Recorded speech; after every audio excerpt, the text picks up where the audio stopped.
मित्रांनो नमस्कार, मी आबा पावसे. आता एका खोडवा या जातीच्या बागेत मी आहे आणि या बागेत आता थंडीचे दिवस आहेत आणि थंडीचे दिवस असताना या बागेवर आता शिगाटोका हा अत्यंत मोठ्या प्रमाणावर रोग आलेला आहे आणि तो रोग कशाप्रमाणे आहे आणि कशामुळे येतो याची विस्तृत माहिती आणि त्यावर उपाय काय या संदर्भात मी पुढे तुम्हाला व्हिडिओ सांगणार आहे.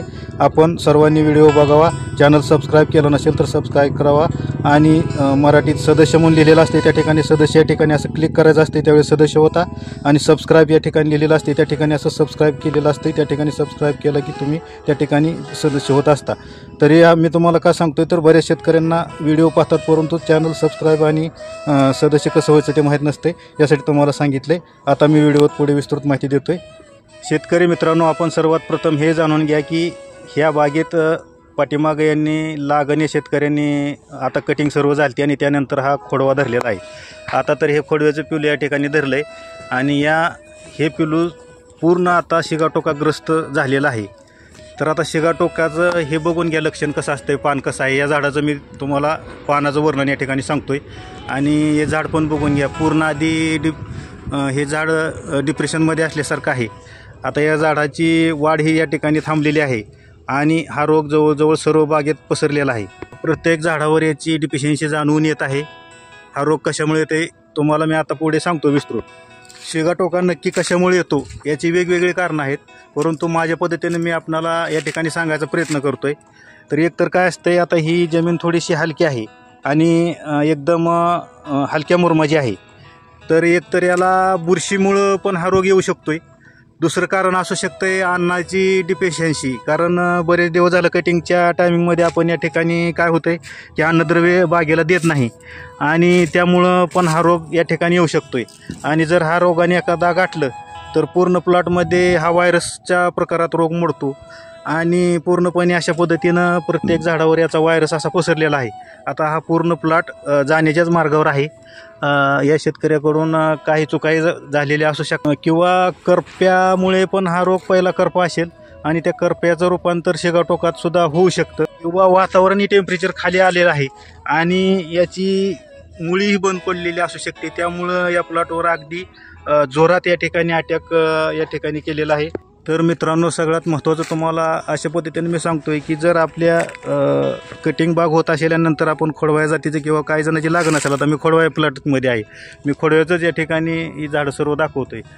तर अन्नद्रव्य देत असताना आपण काळजी घेतली पाहिजे आणि थंडीचं टेम्परेचर ज्यावेळेस कमी येतं आहे त्यावेळेस आपण काळजी घेतली पाहिजे. आपण अन्नद्रव्य रेग्युलर प्रमाणे या ठिकाणी सोडली पाहिजेत आणि आपली झाडं अशक्त या ठिकाणी अशी होऊ नयेत. तर मित्रांनो बघा, मी आता आपल्याला याला नक्की कुठली फवारणी करायची या संदर्भात थोडक्यात बोलतो. नीट लक्षपूर्वक ऐका, प्रमाण नीट ऐकून घ्या. बघा, आपली लागवड असू द्या किंवा खोडवा असू द्या, ज्यावेळी आपली पानं करपलेली दिसतात त्यावेळी आपण सुरुवातीला हा रोग करप्या अवस्थेत असतो, त्यामुळं करप्यावरची सुरुवातीला फवारणी घ्या. प्रमाण तुम्हाला व्यवस्थित सांगतो, नीट ऐकून घ्या.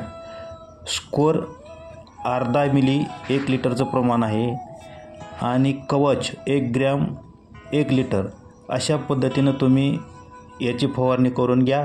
आणि यानंतर तुम्हाला सांगतो, जर रोग हा वाढला तर याचं रूपांतर शिगाटोकात होतं आहे. हा व्हायरसग्रस्त रोग आहे. दुसऱ्याच्या बागेवर असेल तर आपल्याकडे येतो आहे किंवा हवेतून याचा प्रसार होतो आहे.